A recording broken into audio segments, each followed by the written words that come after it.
દર્દીને લેવા ગયેલી એમ્બ્યુલન્સ ખાડામાં ફસાઈ જતા મહામુસીબતે બહાર કઢાઈ। રસ્તામાં પડેલા ખાડામાં એમ્બ્યુલન્સ ફસાતા દોડધામ મચી જવા પામી હતી।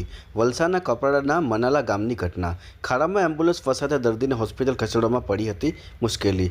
ખાડામાં એમ્બ્યુલન્સ ફસાતા સ્થાનિક લોકો દ્વારા તાત્કાલિક મદદ દોડ્યા હતા। ત્યારે ભારે જહેમત બાદ એમ્બ્યુલન્સને બહાર કાઢી એમ્બ્યુલન્સ સુધી લાવી દર્દીને હોસ્પિટલ ખસેડવાની ફરજ પડી હતી।